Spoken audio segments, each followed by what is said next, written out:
Hi, happy Valentine's everyone. My name is Mary Ann and today is quite a new start for me because as you've noticed, I had a new haircut today. So I thought it would be fitting to film a new video on the day I get my new hairstyle.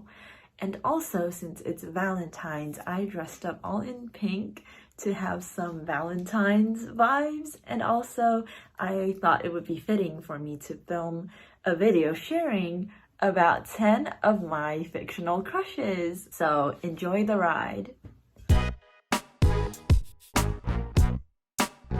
It is a little bit intimidating to film this topic because I don't know how long I'm going to last before I faint from thinking about all my crushes. So I think we'll start light and I will talk about my number 10 crush first and then gradually build up to my number 1 absolute favorite crush. So coming up at number 10 is Sydney Carton from A Tale of Two Cities. So we actually don't get a lot of information about who Sydney Carton is, but just know that he is a young Englishman in this book. And although he is only in 10th place, but he has uttered one of my favorite quotes of all time when he was professing his love to our female protagonist, Lucy Manette. So at the time, Lucy, I forget if Lucy was engaged or already married to another man, Charles Darnay. Sydney Carton has secretly loved Lucy for a long time. But he knows that since she's already engaged, their love is impossible. It's impossible for them to get together. But he just couldn't contain his love. So one day he approached Lucy and sort of like in a way of confession, he told her about his love, but he didn't expect her to return his love. And this is what he said. "And yet I have the weakness, and have still the weakness, to wish you to know with what a sudden mastery you kindled me, heap of ashes that I am, into fire." It's just so beautiful. I don't know, the love that he showed to Lucy, and throughout the book, even though he didn't appear that often, he has a really significant role in the story. I just wish we got to know a little bit more about him. I know it might be intentional on Dickens' part that he, didn't tell us too much about him, perhaps to maintain like a mysterious aura about him, but I just wish we knew a little bit more about him and we would know like why although he's so talented, why is he in such a wasted state, and why is he sort of giving up on himself a little bit? But I just love Sydney Carton and he deserves so much more love. Number 9 is Matthias Helvar from the Six of Crows duology. So Matthias Helvar is this witch hunter from Firda, which is the equivalent of the modern Northern Europe, probably somewhere in Scandinavia. And although he's hunting witches, but these witches aren't actually witches, like the actual witch hunts in history, the people that they're hunting are actually just power wielders known as Grisha, but they viewed them as witches because people are always afraid of others that are different from them. So even though he's a witch hunter, for some unspeakable reason, he ended up in this gang called the Crow Club. And Matthias is kind of a blockhead. He is all about honor. So whatever he does, there's like a code of honor in his mind that he has to follow. So at first, when he joined the club, the gang, he really looked down on the other members because he found what they were doing to be very base and vile and evil. But then he slowly realized that life isn't black and white and there are a lot of gray areas that may not align with his code of honor, and a lot of his worldviews are challenged, and I really like that dynamic about him. And also the way he approaches love is just so cute. Like in the book, he falls in love surprise, surprise, he falls in love with a Grisha, with no other than a Grisha called Nina Zenik. And in his mind, even though he absolutely adores Nina, he thinks that there are like protocols to follow when you want to court a lady. Like first, you have to ask their parents' permission and then maybe have a meal together. And then maybe we can try holding hands. But then Nina is like, no, let's just make out. And Matthias is totally shook it. Like, it's so funny seeing Matthias and Nina interact. It's like whatever Nina does, Matthias is like, no, this is so inappropriate. OMG, you can't do that. But at the same time, he's just absolutely enthralled and mesmerized by this wonderful woman. And it's just so funny seeing him like freaking out about, you know, Nina trying to hold his hand, or Nina doing whatever, or Nina wearing something particularly showy. Matthias is just such a darling. Number 8 is Roland from the Brother Band Chronicles. And I think this is such a random one because Roland only really ever appears in the first book. Even though he does appear in the other books, he only appeared very, very briefly as a super minor character. So I always find it funny now thinking back, but back in like middle school, I had a huge crush on Roland.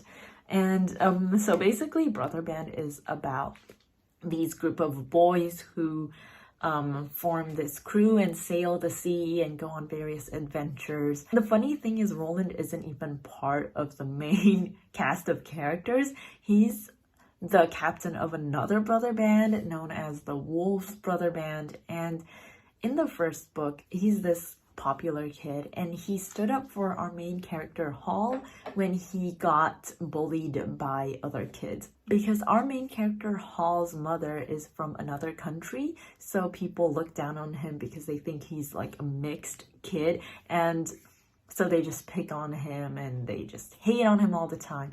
And I remember at the scene where Roland stood up for Hall when he was getting beaten up, that scene just literally melted my heart, and I fell in love with Roland, and I just got like all hearty eyes. That was a long time ago, and the Roland love has sort of died down now, but I just feel like I need more popular kids like Roland who are kind-hearted and nice and not just all cocky and a menace to society. Even though Roland isn't really my crush anymore, I'm sure he still resides somewhere in my early teenage heart. Number 7 is Minho from The Maze Runner. So The Maze Runner is a dystopian novel where this group of boys are thrown into a maze, and the maze is actually part of an experiment, but the boys in the maze don't know that they are in an experiment. So they have these people known as the maze runners to run around the maze and try to map the maze out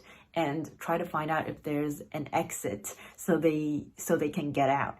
And Minho is one of the maze runners. So every single day he has to run around the maze and try to map it out and try to find an exit. So I think I'm biased because Minho is an Asian, so I automatically like him, but also he's very athletic because considering that he has to run long miles every day, so he's very athletic. He's also very loyal and kind to his friends, and I also like the way he talks. It's just so fun and so quirky. And I also watched the movie, the Maze Runner movie, and the Minho in the movie is exactly as I imagined him, which is such a joy because when your favorite character is like portrayed just as you imagined it in a movie, it's just so special and you don't get that all the time. So I really recommend the movie as well. I think the book and the movie are equally good, and I think the movie also made some great changes, and so I recommend you read both and tell me what you think about Minho. Number 6 is Professor Remus Lupin from Harry Potter. So Remus Lupin is Harry Potter's defense against the dark arts professor in his 3rd year of school. And I think Professor Lupin is just such a father figure to Harry. So even though Harry is an orphan, Professor Lupin really takes care of Harry and really mentors him and tries to support him even when Harry was facing all these difficulties and fears. And I feel like everything Lupin says is so wise and so supportive, and I really like this type of male characters in books who are strong and is like a solid, like a stable presence, but at the same time he's also very gentle. I just like these gentle, strong male characters. Considering Hogwarts has hired so many weird or downright problematic defense against the dark arts professors, I think Professor Lupin is undoubtedly the best defense against the dark arts professor, and I just wish I had a professor like him either in like high school or college. I know it's probably kind of weird crushing on Professor Lupin because he's like a middle-aged man, but I suppose like instead of using the word crush, the word admiration is probably more precise. Coming up at number 5 is Captain Kale Westfall from the Throne of Glass series. So the Throne of Glass follows this assassin called Celaena Sardothien, and she is an assassin, and she has to enter a competition to compete with other assassins, and the winner will become the king's personal assassin. And Captain Kale Westfall is the captain of the guard in the castle, and he's also in charge of training Celaena. He is also a good friend of the Crown Prince Dorian Haviliard, and I think Kale Westfall is also kind of a blockhead. Do I have a thing for blockheads? Anyway, Kale is very noble. He is very loyal and patriotic. He kind of like Matthias, he also has this code of honor. He barely thinks about himself. Everything he does is to protect his prince and to protect the country. He really gets annoyed at Celaena at times because Celaena doesn't like following orders. So when Kale tells her what to do, she gets really annoyed and infuriated, and their banter was just so fun to read about. Kale used to be one of my favorite fictional crush because he's just so loyal, and you know, when Dorian and Celaena are like causing havoc, he's the one who really grounds them and tries to keep them in check. But sadly, I feel like in some of the last books, he just got more and more bland. And I don't know, I just feel like the series as a whole was going downhill. I felt like Sarah J. Maas it felt like she was in a hurry to get this series over with, which is actually kind of understandable because Sarah J. Maas did start the Throne of Glass series when she was only 16 years old. So this series has been a part of her writing for many years, but it was kind of upsetting that I felt like the character of Kale seemed different than who he was in the first few books, and that was the version of Kale that I really adored, the really loyal, selfless Kale. Because I felt like in the last book he got kind of whiny. I don't know, he was like complaining about his difficulties and his, you know, injuries and whatever. And also he didn't get paired with the person that I wanted him to get paired with. Like, I was rooting that he would get together with one particular character, but he didn't, but they weren't endgame, and that was just so sad for me. So that was my journey with Kale Westfall. I suppose he did fall a little bit short.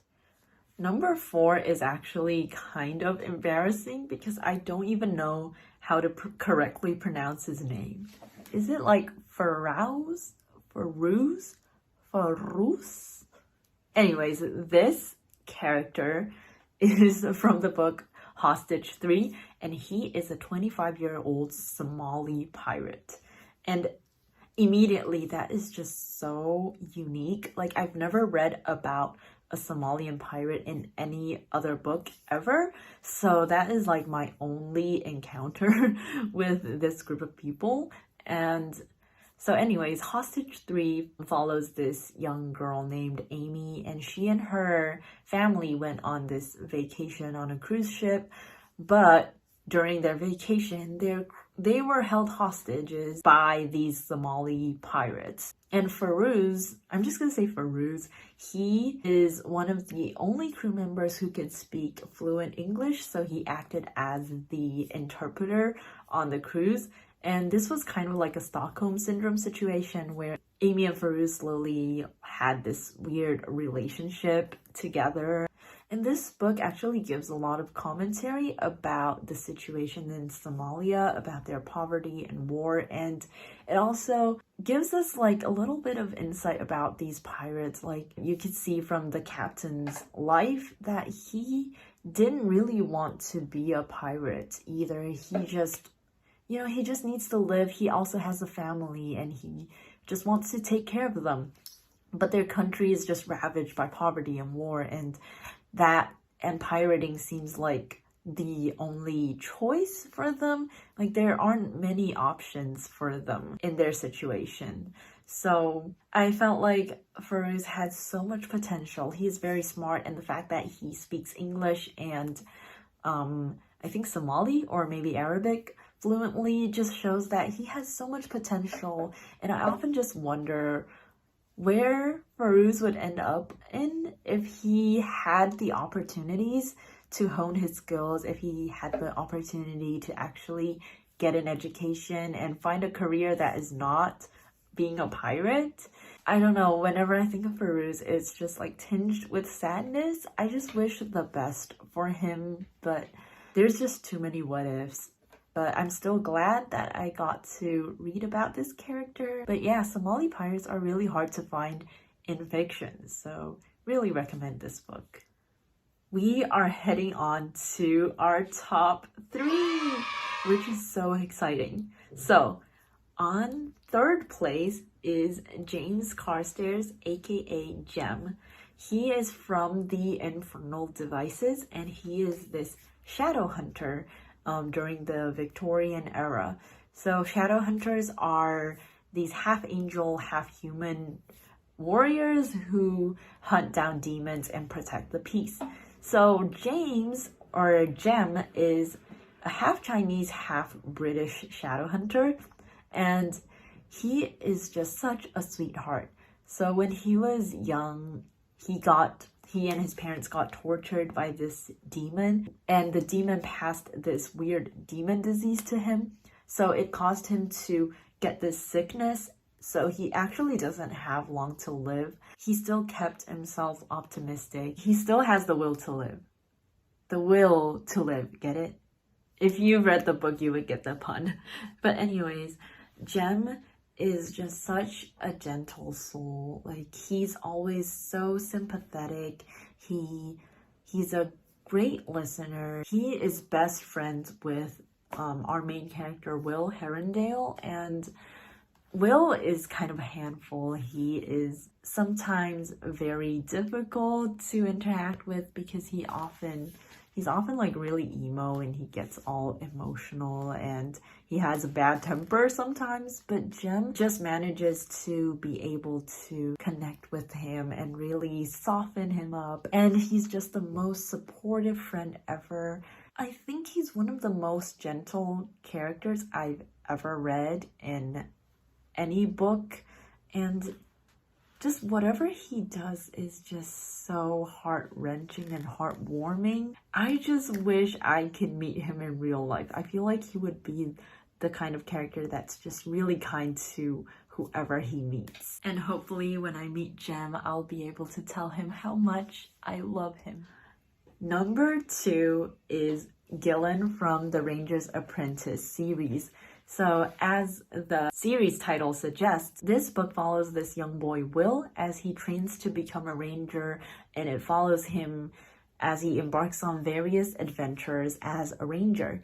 And Gillen is also a ranger, but he's very special because he uses a sword as well as a bow and arrow. Like, most rangers only use bow and arrow and they don't use a sword as their weapon. But because Gillen used to be trained as a knight, that's why he knows how to use a sword, but he chose to become a ranger. And rangers are often described as mysterious and perhaps a little shabby, a little emo, a little aloof.